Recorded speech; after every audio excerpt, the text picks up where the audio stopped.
pakai kaos kaki dan sepatu, tapi kaos kakinya, sepatunya, maka ada sepatu umroh.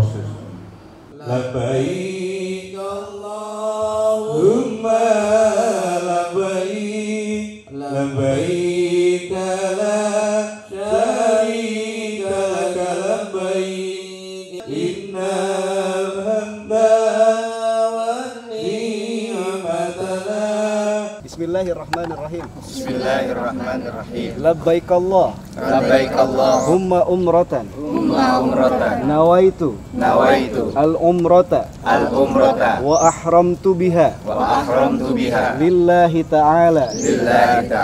Sambil melangkahkan kaki. Labbaik Allahumma labbaik. Labbaik Allahumma labbaik. Labbaik la syarika laka labbaik. Labbaik la syarika laka labbaik. Allahumma salli ala sayyidina Muhammadin wa ala alihi wa sahbihi ajma'in. Lalu kemudian kita cium tangan kita sambil mengucapkan Bismillahi Allahu Akbar.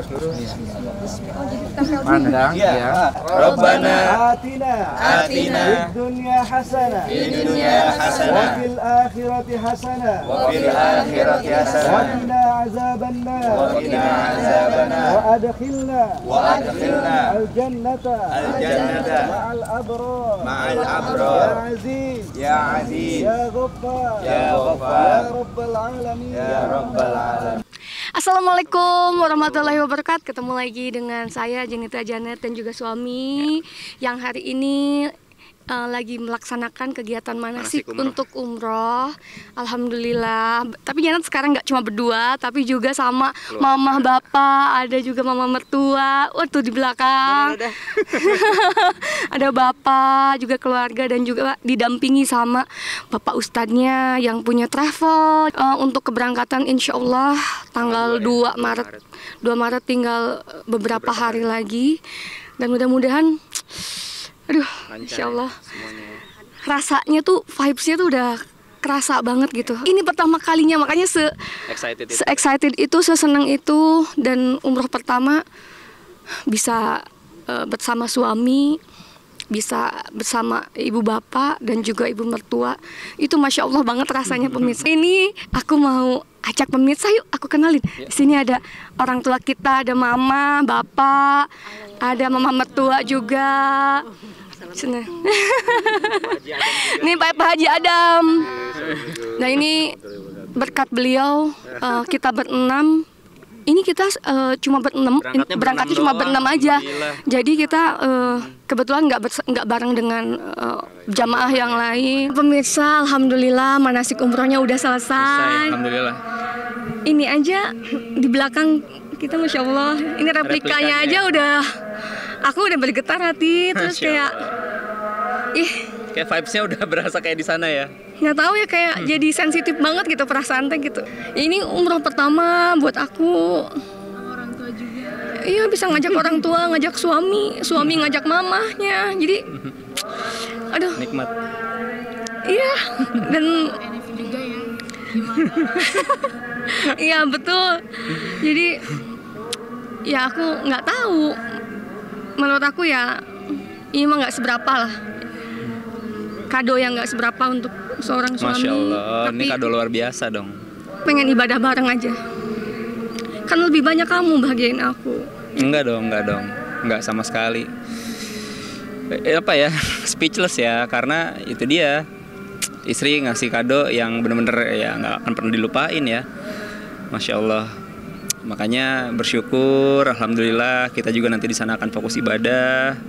Semoga ya itu dia, kesana tuh bisa benar-benar, katanya kan pengampunan dosa ya, bisa dosa-dosa kita tuh bisa dihapus, dan mau hajat apapun insya Allah katanya dikabul ya. Semoga aja pulang dari sana kita bisa punya baby, punya anak. Insya Allah.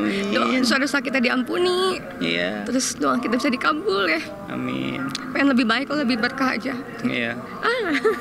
Kayaknya kalau bisa sampai ibadah di sana gitu kan. Kalau sekarang masih di sini nih. Aku bener-bener doa. Oke pemirsa, doain ya. Aku pengen banget ngerasain nikmat ibadah di sana sama suami, Amin. sama ibu bapak, sama mama mertua.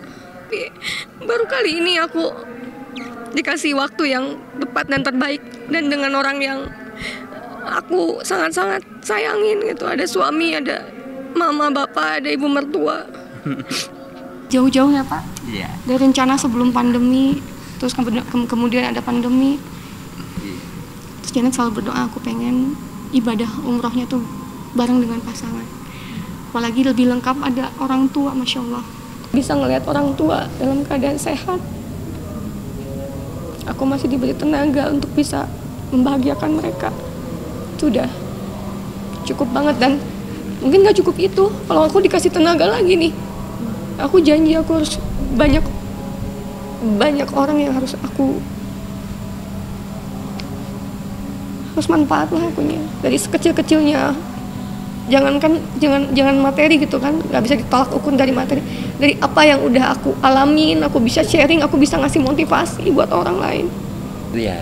Nyangka nggak? Nggak nyangka, nggak nyangka sama sekali. Disitulah mungkin Allah sudah menakdirkan kita bisa pergi bulan ini. Gitu. Buka itu Bapak katanya hadiahnya umroh sama mama, sama keluarga, sama teteh, 6 orang lah bisa berangkat gitu. Jadi Bapak sangat terharu lah di situ. Bapak bisa berangkat sekarang. Alhamdulillah, mungkin udah waktunya. Itu kan rumah aku. Itu rumah aku, dan kemarin juga di Gonogini, rumah itu tidak termasuk ke dalam harta bersama. Karena itu rumah emang nyicil, dan kemudian itu pun juga dari pihak mereka yang tidak memasukkan. Sebetulnya kan rumah yang sebenarnya yang harusnya Gonogini rumah Pondok Gede itu, dimana aku sama dia pernah di sana itu loh. Walaupun ya mungkin karena itu masih hutang, jadi nggak dimasukin karena akan jadi beban kan ya, harus dibagi berdua. Tapi nggak apa-apa, kan yang kaya bukan dia, yang kaya Allah. Jadi aku nggak pernah takut, walaupun masih berhutang ke bank ya nggak apa-apa, itu jadi milik aku ya alhamdulillah. Walaupun dia menuntut hasil kerja aku yang lain, ada rumah, ada apartemen, ada mobil, jadi dia pintar.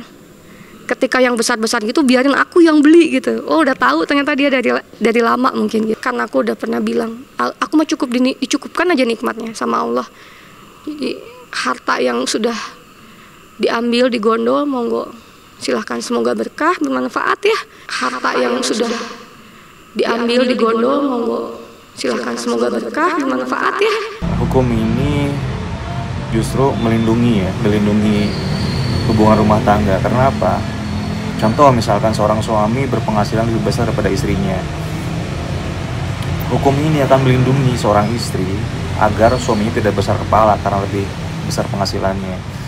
Tidak akan seenaknya memperlakukan istri, tidak akan menjaga lah untuk tidak berbuat aneh-aneh di luar. Karena apa? Kalau sampai terjadi keributan dan perceraian, semua yang harta yang dikumpulkan dibagi dua gitu kan, itu akan jadi kerugian. Begitupun sebaliknya, seorang istri yang lebih besar penghasilannya, udah pasti kalau misalkan di rumah tidak menghargai suami, tidak menghormati suami, mungkin tidak melayani suami, akan terjadi keributan dan ujung-ujungnya bercerai karena istri ngerasa lebih besar penghasilannya.